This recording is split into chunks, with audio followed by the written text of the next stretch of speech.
Several years ago, Christian Wyman, a well-known poet and at the time the editor of Poetry magazine, wrote an essay that was widely circulated about having faith in the face of death. He was already a well-known individual in literary circles. Like I said, he was the editor of Poetry magazine, the longest literary publication for poetry in the English language. And he'd written a few prize-winning collections of poetry, The Long Home in 1998, Hard Night in 2005, Every Riven Thing in 2011. He had composed an influential book about what it was to be a poet, ambition and survival, becoming a poet. He'd won a Guggenheim Fellowship in 2012. He sat down for an interview with the journalist Bill Moyer. Those of us of a certain age remember who Bill Moyer was. And he talked with Bill about his diagnosis with Waldenstrom's macroglobulinemia. Waldenstrom's macroglobulinemia. I see the doctor nodding his head saying, "You massacred that, Pastor." You probably haven't heard a whole lot about it because it is a type of cancer, as you can probably guess, but it is rather rare and it is also incurable. Christian had received that initial diagnosis back in 2005 like this. Get this. It was during his first year of marriage. It happened to have been on his 39th birthday over the phone while he was at work on a voicemail. "Isn't that amazing?" he said to Bill, shocked by the callousness of the delivery. "My doctor left me the message on a Thursday, and I couldn't even reach him till Monday. All I knew was that he said I had a lymphoma, which is a pretty broad diagnosis." And so in 2013, Christian Wyman released My Bright Abyss, Meditations of a Modern Believer. It was composed during those difficult years and completed in the wake of a bone marrow transplant. And in it, he offers us a moving meditation of what a viable contemporary faith looks like. Responsive not only to modern thought and science, but also to his deep roots in the tradition of his faith. He begins with these 4 stanzas, these 4 lines of a poem. "My God, my bright abyss, into which all my longings will not go. Once more I come to the edge of all I know, and believing nothing else, believe in this." And he places a colon there at the end, believing in this, as if he's going to go on to say something. But then in the very first essay, this is what he says. And there the poem ends, or fails rather, for in several years since I wrote that stanza, I have been trying to feel my way, to will my way into its ending. Poems in general are not especially susceptible to the will, but this one, for obvious reasons, has proved particularly intractable. As if it weren't hard enough to articulate one's belief, I seem to have wanted to distill it into a single stanza. Still, that is the way I have usually known my own mind, feeling through the sound of words to the forms they make, and through the forms they make to the forms of life that are beyond them. And I have always believed in that beyond, even during the long years when I would not acknowledge God. I have expected something similar here. I have wanted some image to open for me, to both solidify my wavering faith and ramify it beyond it, to say more than I can say.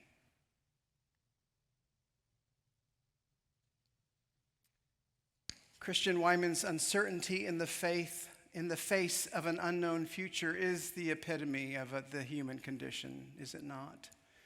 his striving to make sense of it all, while asking where his foundational formation either brought clarity or maybe proved inadequate. It is a situation that so many humans have encountered. I think this is what Paul is trying to do. He's trying to work with words. He's writing a letter to the church in Philippi to work out his thoughts, his theology, his faith perhaps, and to build theirs. I have to say that this letter to Philippians is probably my favorite of Paul's letters. It's unlike most of it. It is full of affection. He talks about joy in the midst of trying circumstances. And this is the reason why I really like it. He's not mad. Philippians is so gentle. It is so kind. He begins the early part of the chapter conveying a confidence in the character of that little Philippi church. He tells them how he's confident about God's work among them. And then when we get to that latter portion of the chapter, the part that we just read, he launches into a conversation that starts with this impressive statement about life and death. Now, scholars believe that Paul likely wrote these words during an imprisonment in Rome, probably sometime around the year 60, sometime between 60 and 65. But it's probably also helpful that we understand that in Paul's situation, most likely this imprisonment was a type of house arrest under some kind of military custody.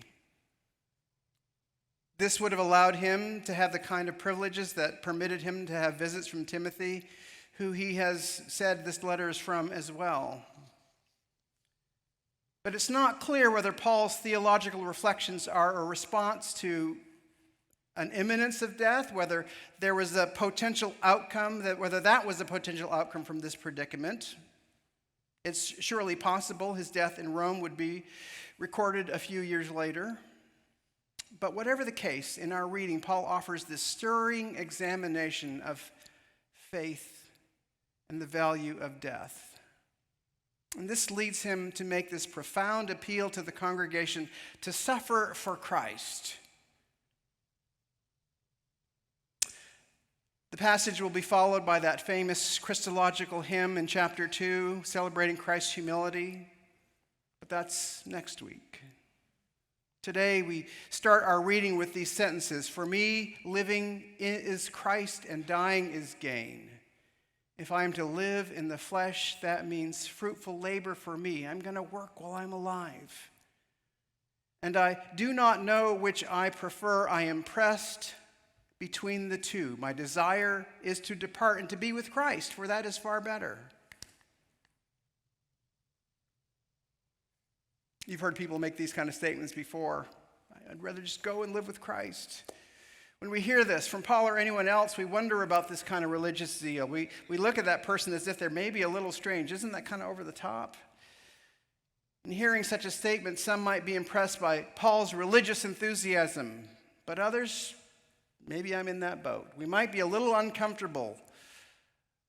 We might even think that he's bragging a little bit. We might feel compelled to ask, are you sure, Paul? Really? Don't you want to hang around here for a little longer? I mean, and seriously, what kind of principle is this dying is gain anyway? Whether this is Paul's sometimes tendency to over-the-top hyperbolic language, or whether he actually felt that his death was at hand, we do not know. But the exhortation of this letter offers us this question: what does it mean to hold on to faith in the midst of suffering? What does it mean to believe in something despite having no evidence, no assurances, no guarantees? Throughout the New Testament, the Greek verb pisteo is used to mean to believe. The noun form of this same word is pistis. It means both faith and belief, pistis. And it makes me think about the Apple TV streaming series, Ted Lasso. Now, I could do a whole sermon series on the virtues of Ted Lasso. Does anybody here watch Ted Lasso? It's great, right? There are so many theological messages in that show. It's absolutely worth watching as long as you can put up with a little working class English footballer's tendency to spice the dialogue up with a bit of profanity, more than a bit. But other than that, it's awesome. And if you've watched it, you probably know where this is going. And if you haven't, and you plan to watch that series one day, well, just let me warn you now, spoilers are coming. So if you want to head out now just so you can watch the 3 seasons, I won't be offended. But you probably know that I'm talking about that paper that goes on the wall. It says believe. It's a character all of its own. It takes on its own life. It's a paper that Ted tapes to the wall on that very first day when he's there in AFC Richmond's locker room. Ostensibly, this believe poster is for the down-and-out team that Ted has been hired to coach. But we soon learn that that piece of paper is for everyone, especially Ted. Now, it looks like a whole lot of you weren't familiar with the premise, so I'm just going to fill you in really quickly. Ted, I won't take that long, I promise. I didn't do so well last week. So Ted, he's an American football coach of a small college, and they've just won a championship. And so he's recruited to coach a fictional, very loss-prone English Premier Soccer team called AFC Richmond, even though he has no experience coaching soccer, or as the English call it, football. The team's owner, Rebecca Welton, she hires Ted, secretly hoping that he's going to fail so that she can get revenge on her ex-husband, who used to own the team, who loves everything about the team, but since she inherited the team in the divorce, she's going to break the team down secretly so that her husband will just be incensed, right? Her ex-husband. Her slimy ex-husband. He's a jerk. But Ted, look at that face. Jason Sudeikis, look at that face. His charm, his personality, his humor, but most of all, in my mind, his humility.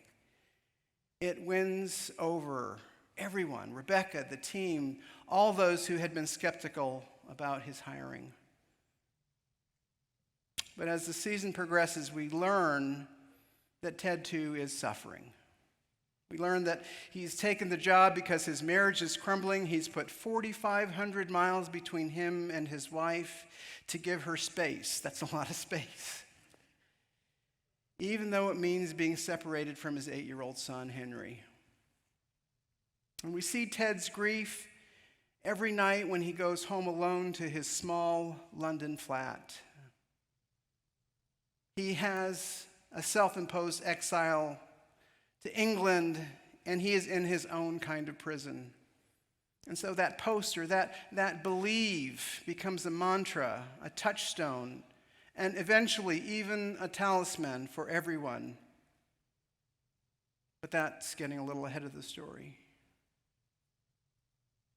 Because it is when, in a fit of envy, wrapped in insecurity, that's all of us, that Nathan Shelley, one of the assistant coaches, storms into the empty locker room and he desecrates what has become a sacred symbol for the team. He tears down the poster, he rips up the paper sign, and it comes at a particularly difficult and down time for Richmond AFC. And so the faith of the team, their faith in themselves and all that they believe in, then it is truly measured. Pistis, faith, belief. Paul said it this way. Did you hear it towards the end of the reading? Only live your life in a manner worthy of the gospel of Christ, so that whether I come and see you or whether I am absent and hear about you, I will know that you are standing firm in one spirit, striving side by side with one mind for the faith of the gospel. Let me read that again. Striving side by side with one mind for the faith of the gospel. and are in no way intimidated by your opponents. This is a sports metaphor, folks. This is a team-building thing that he's talking about. It's an exercise that's done together, participation in something that is larger. It's a community exercise, a team drill. Do you see what he's saying? When I was in seminary, there was a course that everyone in my program, the MDiv program, had to take. It was called, well, we quaked in our boots when it was said, systematic theology. And I remember all the trepidation, and I put it off and put it off and put it off. Because we would spend an entire semester parsing the many streams of theological thought that were out there in the Academy of the Theological World. But then we needed to reconstruct what we had examined and put it back together in such a way that reflected our own personal beliefs, our own credo. We needed to construct our own theological system, our systematic theology. I recall Dr. Helene Russell, my instructor for the course, pointing me towards the writings of John Cobb, probably the foremost process theologian of the late 20th century. In particular, she said, look at his treatment of the concept of the faith of Christ in Paul's writings. Now, primarily, Dr. Cobb took this from Romans, but we see it right here in the Philippians text as well, and in all of Paul's writings. But what I learned was that Dr. Cobb offered a unique examination of the Greek noun pistis. And that has stuck with me ever since. It has informed my theology to this day. I think I have shared this with you in the past, and I will guarantee you this will not be the last time. Pistis. Dr. Cobb theorizes that Paul thought of those early communities of believers as being members of one another. This is not new to you. Think about Corinthians, right? The body of Christ, many parts of the body. So all of these members are part of one another, inseparable, connected, because if they are not, well, none of his theology makes sense, his systematic theology. And so Dr. Cobb asserts that because Paul says that everyone is fundamentally connected relationally, remember we're talking about the early church, the years not that long shortly after Christ, and so they are connected, but part of that stream of God's salvific work that connects and includes the Christ event. The Christ event. What's the Christ event?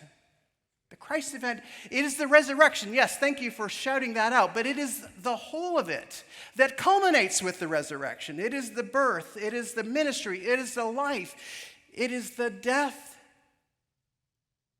it is the resurrection and the ascension. That is the totality of the Christ event, and when you take that as a whole and include us in that, Paul's language makes sense. I will say that in Protestant circles, and I was chatting with somebody after the first service kind of about some of our narrowness around this. In Protestant circles, we've often focused on pistis, on faith, as kind of an abstract faith, right? It's, do you have faith or do you not, right? This is not a foreign idea to you. Well, you just have to have faith. Faith in God. But we've already acknowledged Christian Wyman's cancer, Paul's imprisonment, Ted Lasso's estrangement, that hanging on to an abstract faith can be pretty tough when you're suffering. So this is why I love John Cobb's reorientation of the Pauline understanding of pistis, because he believes that pistis, faith, is a coupling of the language of community together with a participation in Jesus' suffering and death and burial and resurrection. It all has to go together hand in hand. In other words, all of us, all part of that body, get to participate in his pistis, in his faith, in his belief.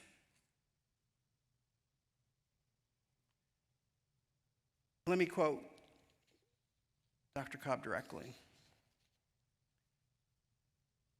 Paul believes that through thus uniting with Jesus, we are united with him also as children or heirs of God, and are assured that we will share in his resurrection or glorification.